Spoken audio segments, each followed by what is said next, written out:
Am I on? Okay, good afternoon. Welcome to the closing session.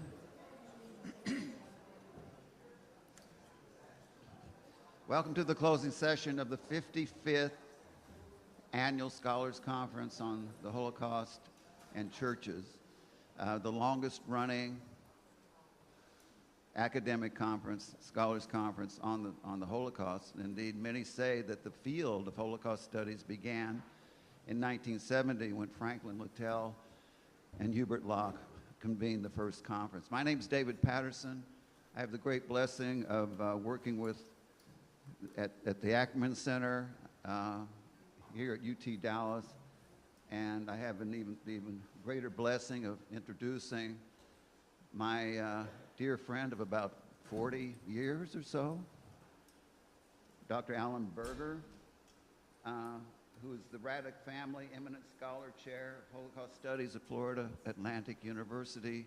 He is this year's recipient of the Eternal Flame Award, which is to my right over here on the table.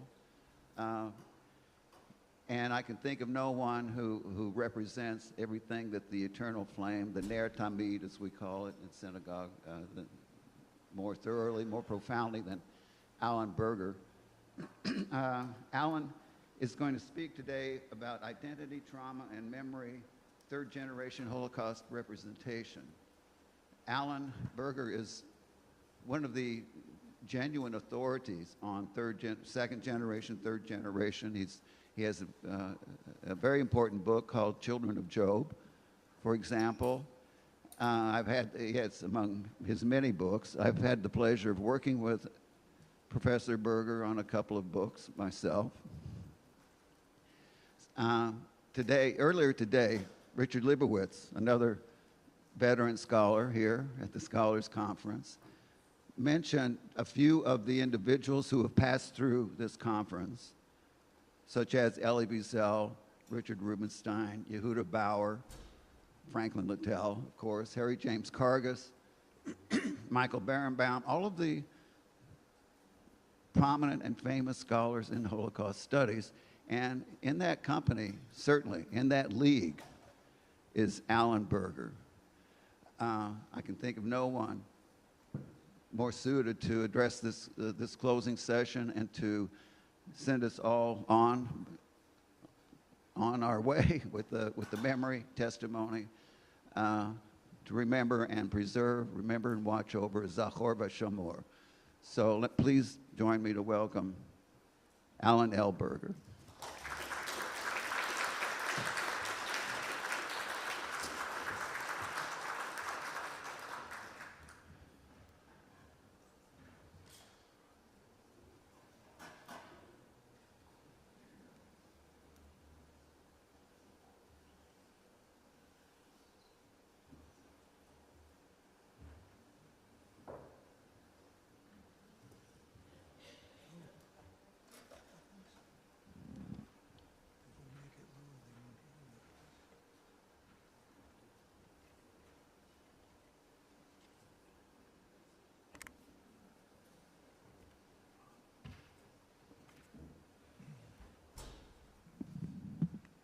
Can you all hear me? Good. Not well. Is this better? Better? Okay, that's all I have to say. I would like to just start out by thanking the benefactors of this lecture and recall some of the names that were mentioned by Rick Leibowitz, especially Harry James Kargas, who used to write me messages addressed to Veggie Burger. And I appreciated that very much. I also would like to acknowledge here Rick Leibowitz, Franklin and Marcy Littell, of course, David Patterson, who I regard as an unparalleled teacher and mentor. And I also want to say that late last night, late for me, probably 9 o'clock, I got a message from John Roth, a distinguished professor who has written, along with Carol, what is Carol's last? Rittner, Sister Carol Rittner, a book called Stress Test, which has to do with the situation in the Middle East and its implications for Christian-Jewish relations. So this book has just come out, and I would recommend it to everybody here. It's called Stress Test. Now, here is my presentation. I begin with the obvious. Questions define the Jewish historical experience. From the exiles wondering how they could sing the Lord's song in a foreign land. By the way, more than a few of these exiles chose to stay in culturally superior Babylonia rather than to return to their ancestral homeland. Rabbinic literature, for its part, is full of questions ranging from property laws through various midrashim, seeking to respond to the why question. Why do we still study the meaning of an eye for an eye? Why do we not see the kid in its mother's milk? What does the tale of Kamsa and Bar Kamsa teach? Why was God apparently indifferent to Jewish suffering during the Holocaust? Now, there are responses to all of these questions, which I won't go into here. Perhaps the most perplexing contemporary how is how to remain Jewish in a post-Holocaust universe. Aside from survivors themselves, no single group has responded with more rigor than the third generation. Grandchildren of survivors. The passage of 80 years has only sharpened the insight of Elie Wiesel, who, addressing these generations, observed, "We do not live in the past, but the past lives in us." What do you do with something that you never experienced, but who informs the core of your being? It has not been too long ago, measured by the arc of history, that Helen Epstein, author of the pioneering work Children of the Holocaust, was told by a New York Times editor that there was no such thing as an identifiable second generation. Epstein's book turned out to be the Bible of the second generation movement. I have no idea what became of the ill-informed New York Times editor. Perhaps he works for the New York Post. I don't know. The contemporary why question is asked in a highly charged environment. History itself appears up for grabs. Lying has become commonplace. The rise and spread of anti-Semitism, including a gutter type of language, is published under the banner of free speech. Holocaust denial and trivialization appear daily, written by those who would be happy to have seen or rejoice over the Shoah's claim of success. Vilification of Israel, the Jew among the nations, is made much of in the contemporary press. Otherwise respectable press, for example, the BBC, is more than shameful. And lest we forget, the beating and murder of Jews, even in America, the presumed Golden Medina, has dispelled the last of the Enlightenment myths. remember the murders in Squirrel Hill, Pennsylvania, and Poway, California. But journalists insist on keeping an open mind. The problem with that insistence is that frequently, if your mind is too open, your brains fall out. This why question could clearly occupy our attention for a long time, but this afternoon I want to direct our attention to several theoretical studies and 4 third-generation artistic works in order to explore this issue further. In our time, perhaps the most vexing question is how to understand the third-generation works. What do they mean? What's at stake? Eva Hoffman, a Polish-born daughter of survivors, offers her own commentary on the second-generation identity. Those who live after such knowledge, in her phrase,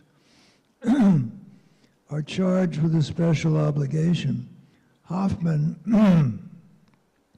observes of the complex relationship between past and present, and seeking to understand the relationship between the two areas. The inheritors of trauma, traumatic historical experience, the ability to separate the past from the present. She sees the past as the war, not her birth, her own birth, but the war. Her childhood is the war. I wanted to know the people in it engaged, not from the biological birth, but from the war. That was the beginning of her experience. Over the past 30 years, there have been a proliferation of Holocaust representation, novels, memoirs, and film by grandchildren of survivors. The issue for the theorists of the third generation is simply put. The third generation, to cite the late theologian Arthur Cohn, bears the scar without the wound. They inherit something they didn't experience. Very few in the third generation have living memories of their survivor grandparents. Rather, their memories of survivors are mediated through the recollection of tales told them by the second generation, their parents. But these tales are often incomplete. Let me now turn to 3 theorists. Gerd Bayer, B-A-Y-E-R, is a cinema critic. He makes a highly helpful observation concerning the third generation. As time moves away from World War II, he writes, memory takes on a different quality as it becomes transformed from direct witnessing and the resulting testimonial to archival and mediated forms of remembering that carry the responsibility of firmly embedding the Holocaust in the cultural memory of later generations. What do you do with the inheritance when you didn't know the people who experienced the trauma? Although you did know your parents, more or less, the second generation. He concludes by saying that memory defines the paradigm shift and this generational move from survivor writing to second generation witnessing to the transmission of memory by the third generation. Bayer emphasizes the distinction between Marianne Hirsch, who is a theorist of what she calls post-memory, and Eva Hoffman's after such knowledge. What do you do with such knowledge? On the one hand, Hirsch's post-memory defines itself through a sense of belatedness that puts the 0 degree of memory in the moment of trauma. So for Marianne Hirsch, post-memory is what happens, the experience of what happens on the shoulders of the third generation. Born, she says, with 0 knowledge of what happened. On the other hand, Hoffman's after such knowledge firmly holds on to the present and looks for piece of the place of memory within everyday life. Memory of trauma after such knowledge places the past alongside other aspects of life in order to guarantee its place in the cultural memory. The post-memory changes additional generation comes to the exposed in its remembered content. In other words, the third generation has to ask itself, why should I remember? What is it I'm remembering but not remembering, but having been told these tales, what do I do with this information? The challenge for the third generation, as Daniel Mendelsohn insightfully notes in his award-winning memoir, The Lost, A Search for the Six of the 6 Million, is to negotiate between proximity and distance. They're close to their parents, but very distant from the event. And like any inheritance, it has to come to grips with. There are shared characteristics, moreover, and this is a shocker, between descendants of survivors and of perpetrators. Both were silent, although for different reasons. Perpetrators preferred to forget they were either murderers or bystanders, or those who remained indifferent as their former neighbors were rounded up and shipped off to be exterminated. The children of survivors, the second generation, frequently refrained from asking questions because they didn't want to hurt their parents. The parents, on the other hand, frequently refrained from talking about their experience because they didn't want to hurt their children. So there you have the perfect dilemma. How do you pass down an inheritance that transcends generations and chronological boundaries and requires bearing witness? How is trauma received and transmitted? Well, you all remember when you skinned your knee as a child, or you hurt your hand, or whatever. How does one reclaim a memory not one's own? That's the basic question for the third generation. How do you reclaim a memory that is not yours? Dominic Lacapa writes, the Shoah and its attendant phenomena constituted a traumatic series of events of which we are still attempting to come to grips. One job of history is to work through a past that is not past.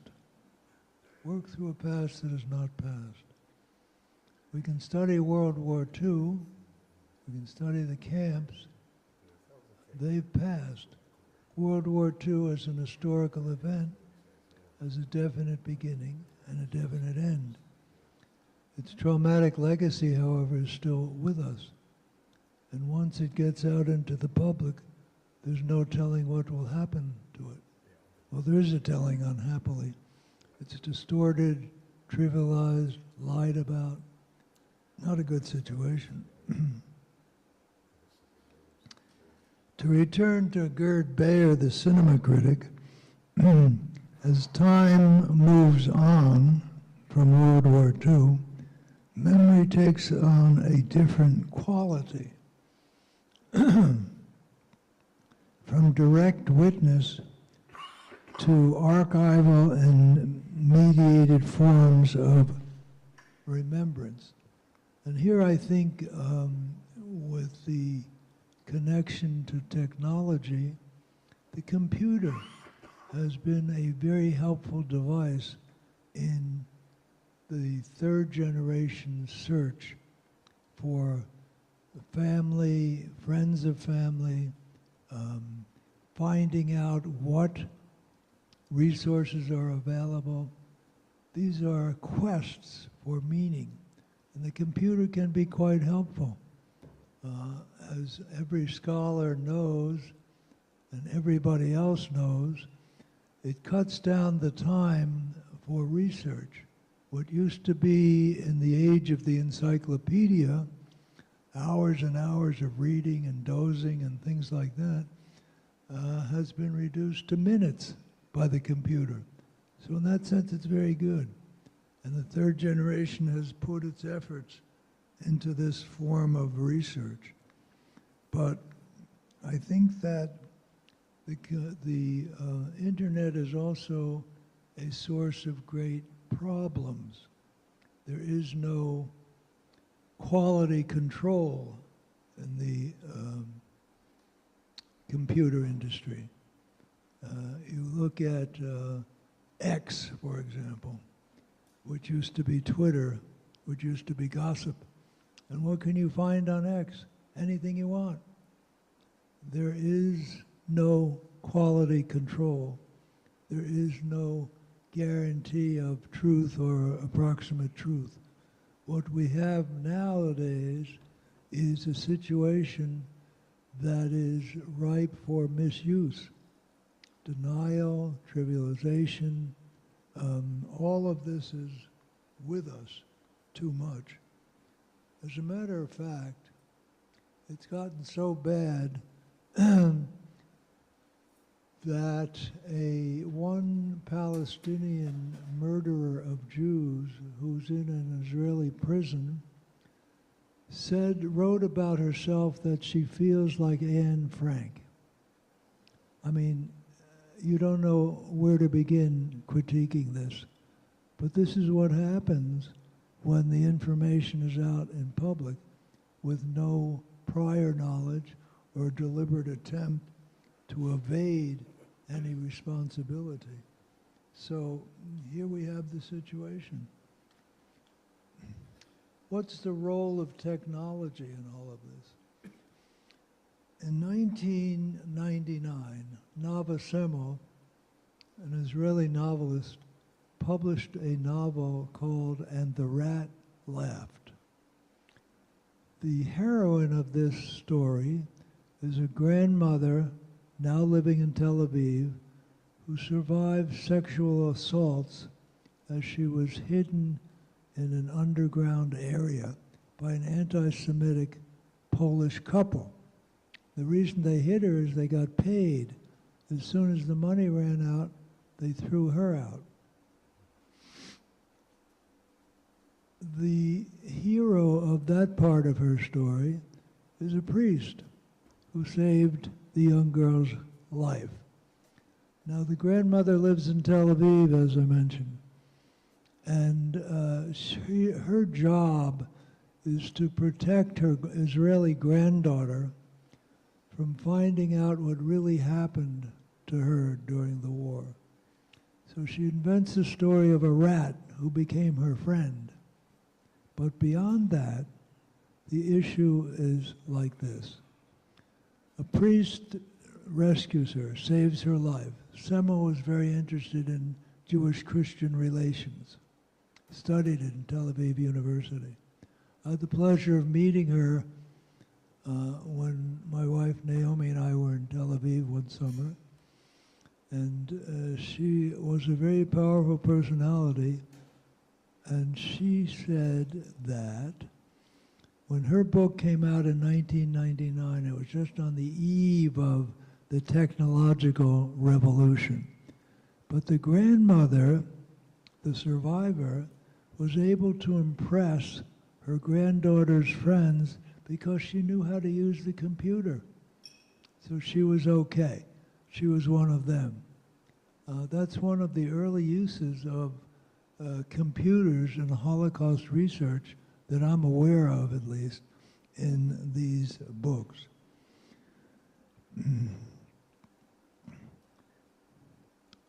Important is what Professor Vicky Ahrens calls the quest narrative. Quest narrative means returning to the towns or villages where the survivors lived. Computer searches, questioning of friends of the family. All of this comprises an attempt to answer the question, what do I do with this knowledge? How does it inform me? How can I move forward with my life? And I have to move forward. And what place does this inherited traumatic memory play? What role does it play in my life? And I want to talk about some contemporary examples. One of the earliest among the Israeli third generation was Arnon Goldfinger, who made a film called The Flat, a Dirah. And in this film, he talks about his mother and himself after the passing of the grandparents. The mother, the second generation, went up to the flat and started collecting what she termed garbage and throwing the garbage bags over the railing so they could be collected and removed. The son, the third generation, says, in effect, no, we have to go through all of this material.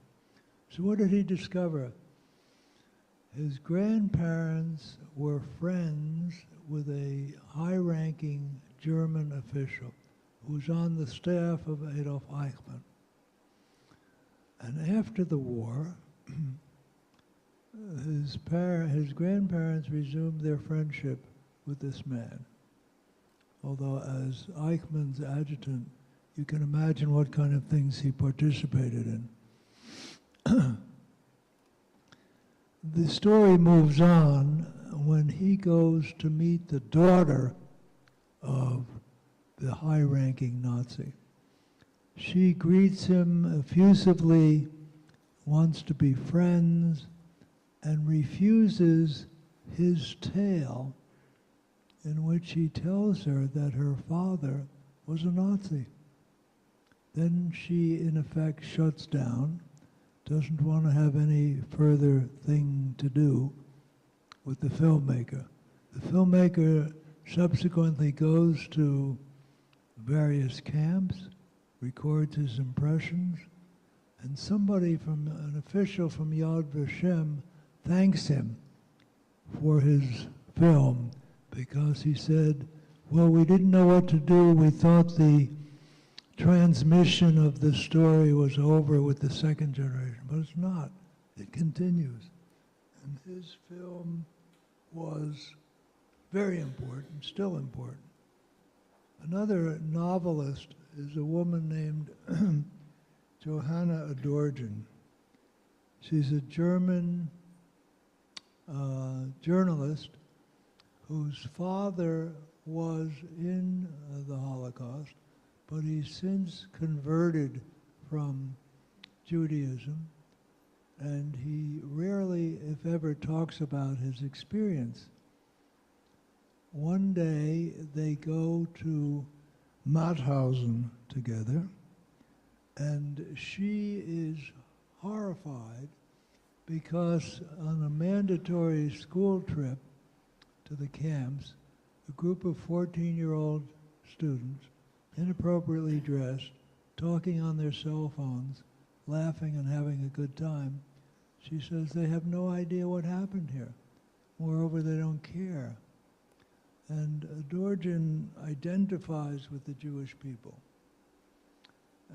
to the extent that one of her friends suggests that she tried to go on J-date. So she does. And she gets in contact with a man, goes to meet him in a cafe, and he represented himself as a 35-year-old person. So she walks into the cafe, she sees him and thinks, well, yes, he used to be 35 approximately 30 years ago. So that didn't go anywhere, but she learned a lot, I suppose. Moreover, she was the daughter of people who later on committed suicide because they couldn't stand to live without each other. Her father was terminally ill, and they viewed themselves as having had 3 births. 1 was their biological birth. 2 was their birth after World War II. And 3 was the time they spent in Denmark, where essentially they went to commit suicide. So Dorjin has a very mixed identity. However, she identifies wholeheartedly with the Jewish people. And she talks about her experience of being on an El Al flight and identifying with the passengers who were speaking Hebrew and Yiddish and English, and with whom she felt at home, much more at home than with her other biological family. So what can we say? We know that the 3rd generation is seeking an identity. But what does identity mean in a postmodern world where there are all kinds of factors that go to make up one's identity? One of the issues is intermarriage. One of the issues is, should I live in Israel? Another issue is, what do I do for a living? Do I identify with the Jewish people? Do I help them, or do I ignore them, or do they just exist? And that's it. Now, Julie Oranger, who's an established novelist, wrote a book called The Flight Portfolio. Has anyone heard of that? If you haven't, you should write it down and read it. Because her response was to concentrate on the figure of Varian Fry. Who is Varian Fry? Anyway, you know.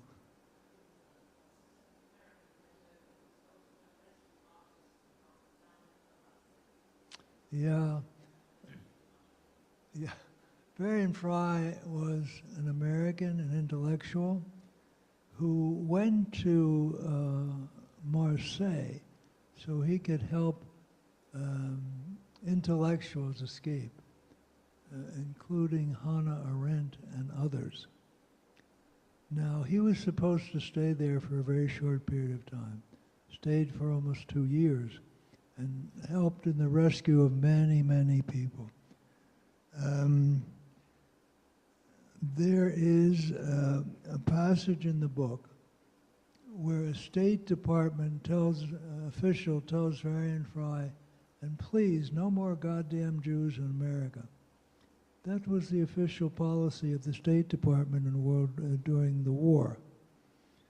Varian Fry ignored him, belittled him, and in the end was responsible for the rescue of over 1,000 people, maybe twice that number. He had money given him by the government. He had the good sense to assemble a staff which was also committed to this project. He lived in a hotel, and he interviewed people who needed to escape or else they were dead. Now, he had several factors against him. The Vichy government, the Nazis, and of course the US State Department. Nevertheless, he persevered, he succeeded. Varian Fry was also a homosexual. What Julie Oranger did was to combine the historical figure of Varian Fry with his imagined lover, Grant, who was a professor at Columbia University. I noticed that Columbia was recently in the news for not a good reason. I'm glad their money was withheld because they've been for many years against a certain ethnic group.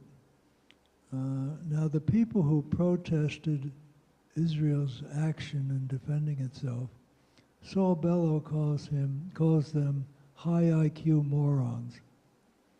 Now, I think probably the morons is more important than the high IQ. I wonder about the IQ of somebody who says, in effect, your enemy wants to kill you, let's sit down and talk. You just don't do that if you want to stay alive. This is not to say that everything that Israel does is correct, far from it. But it's a state like any other state that has a right to exist. So, what's the upshot of this story? The upshot is that Varian Fry was denied any credit for what he did by the US State Department until Warren Christopher, Secretary of State, many years later, acknowledged what Fry did and its importance. But it took many years, many years, too many years. The other thing I want to mention is, and some of you probably have seen, did you see the Netflix film Unorthodox? Well, Unorthodox tells the story of Etsy, who is a third-generation person and moves from Monsey in New York State to Berlin, where she falls in with a group who are Jews, but not only Jews, and who make jokes about the Holocaust. She feels very uneasy about that, but nonetheless feels liberated by being out of the Orthodox, Orthodox community. I think that what we need to bear in mind is that the third generation is trying to define itself in a way that enables it to live in the present, but not forget the legacy of the past. It's a very difficult job to do. And I think that the third generation collectively is responsible for maintaining Jewish identity, whether it's religious or non-religious, mostly non-religious. But they come back to the key question, who am I after this trauma happened to my grandparents? What can I say about being a Jew, about being an American, or being an Australian, or being a German? And there was a book written about the third generation in which people from 8 different countries were interviewed. These were our third generation people. Some have a great deal of bitterness toward Germany and the German people. Others are more interested in some form of reconciliation. But, and there's always a but here, there is the lingering trauma of what happened. You can't erase that. It defines you. The issue here is, how do you move forward with your life with that fact in your life? It's not a simple thing to do. But if there's any group that is committed to trying to do this, it's the third generation. Perhaps the leaven in the lump, so to speak. Will they succeed? Who knows? Probably the odds are stacked against them. But there's a book called The Ever-Dying People, in which the author says each generation of Jews is convinced that it is the last, that the generation before them was much better, more informed, more Jewishly knowledgeable, and they're sure that they're the last. So far, that book has no other conclusion. It keeps being written, and let's hope it always will be. Thank you very much.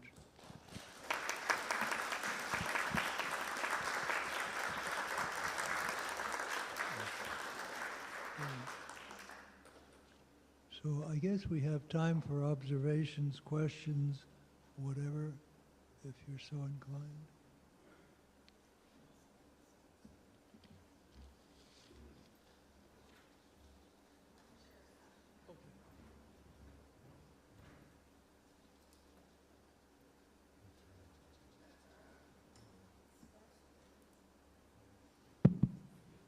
Oh, and among the many things I forgot was to acknowledge and appreciate Dean Niels Romer for his leadership of this conference.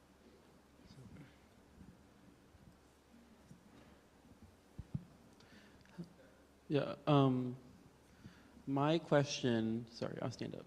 My question for you is, how can we, so I'm one of the few students here today, how can we continue the legacy and continue remembering the Holocaust when, for us, it seems so out of reach and so far in our ancestors' past, but still, like you said, relevant to our identity today?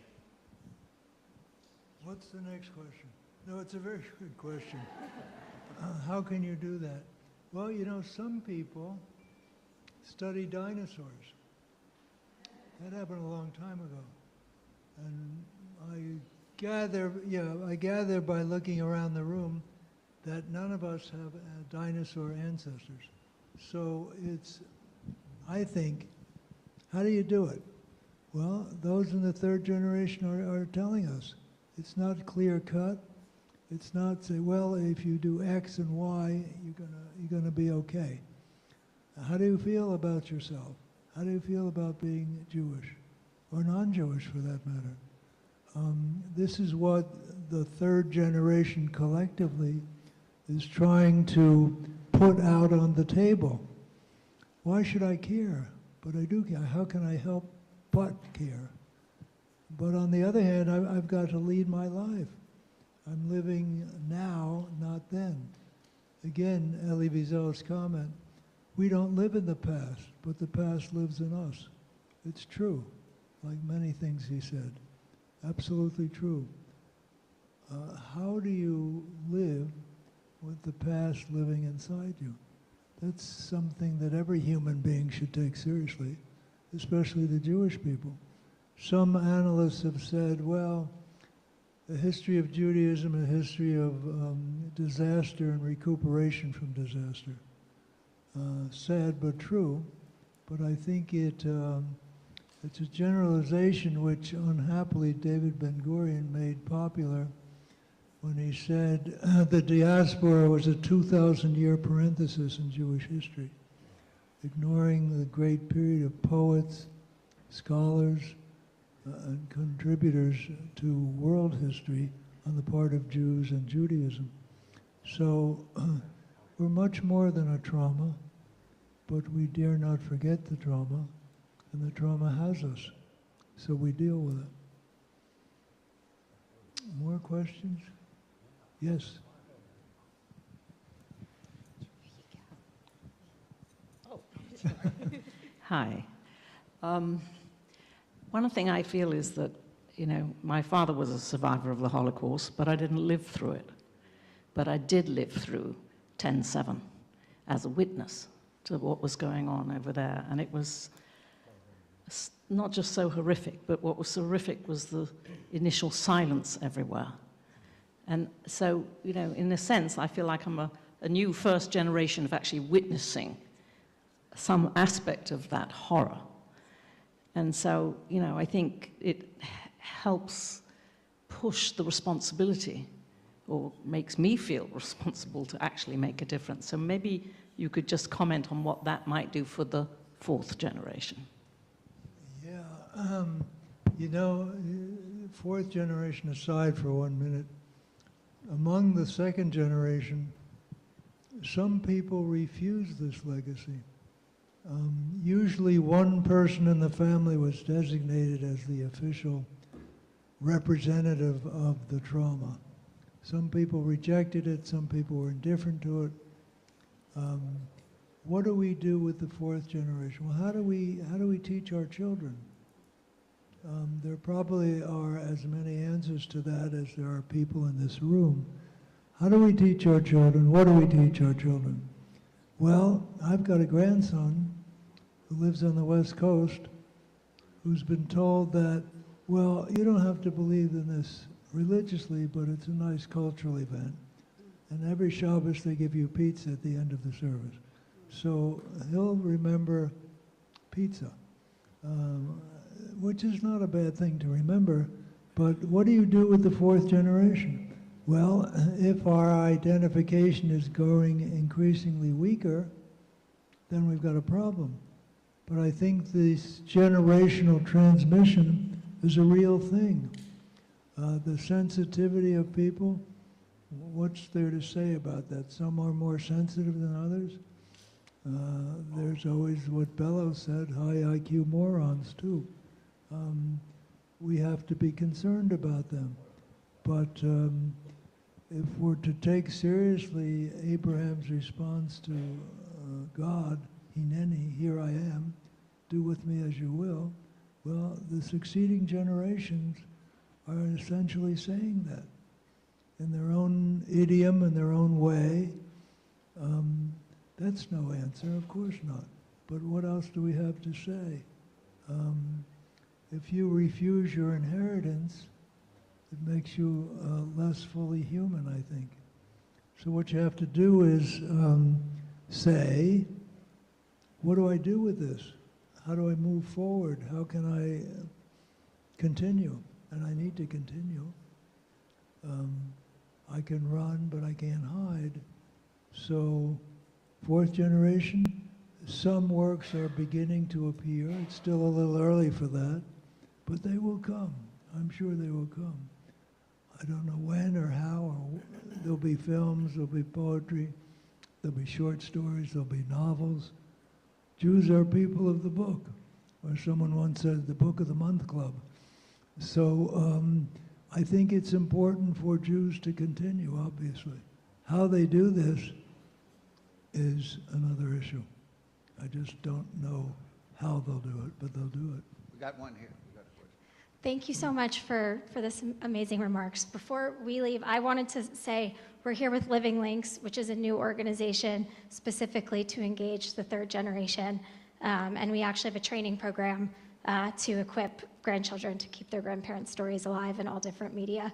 And so I'm looking forward to incorporating so much of your research and expertise into the continuous development of this. And if there are any descendants in the room who are interested in participating in this and being part of that transmission of this inheritance, check out Living Links. Thank you so much. Good luck to you. I have one over here. Hi. So as a second generation, this is more of an observation. You know, we came of age and became adults when our parents were first becoming comfortable speaking about it. And I remember I attended a conference and we kind of said our parents are not ready to hand us the microphone. They were talking. And most of us learned from watching our parents' testimonies if they gave it or at home. I was fortunate that I got to travel with my father, who you knew, respected you and considered you a friend, to Poland twice and help him write his memoir. But I feel that, you know, before, as it's being handed down, for second generation, we've been a little bit failed. You know, there's not been infrastructure, not a gathering, not a training. People contact me. I've been very involved. I'm an ambassador for the Arlson Archives. And now we have all this new material, camp lists and documents, which are not being incorporated into the Shoah testimonies. They're kind of, you know, finished and put away.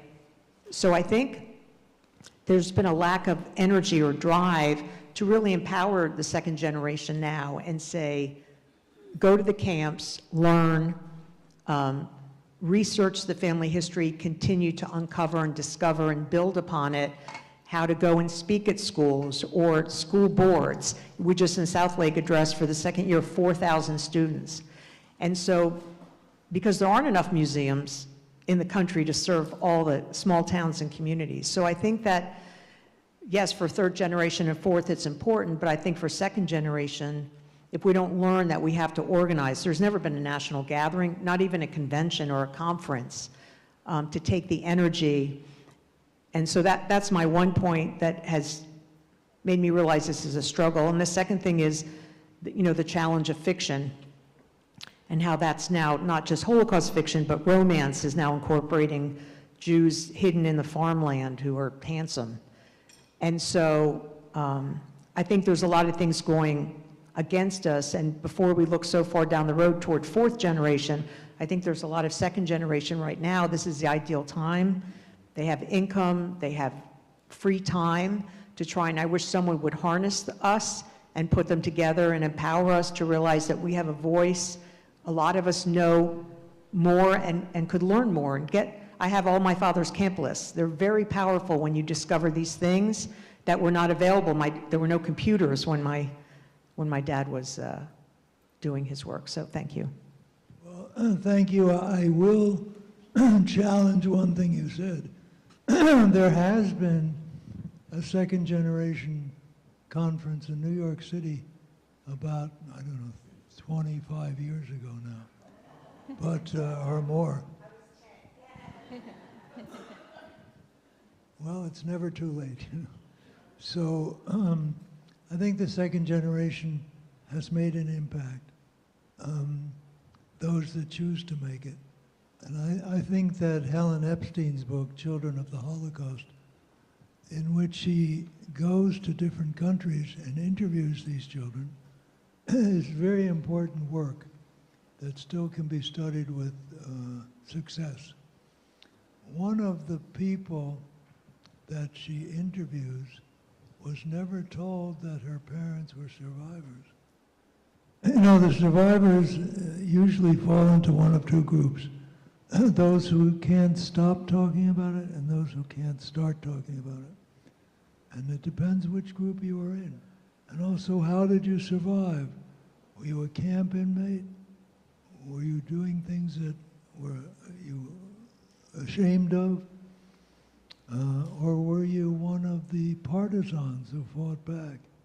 It depends what your experience was, how you relate to your own children, and what they learn and what they take away from that issue. But I couldn't agree more that more needs to be done.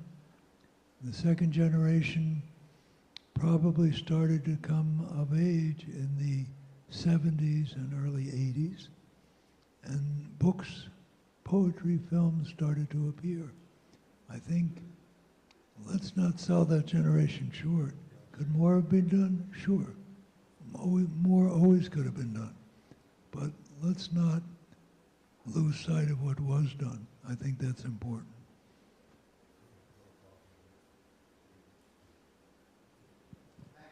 Thank you.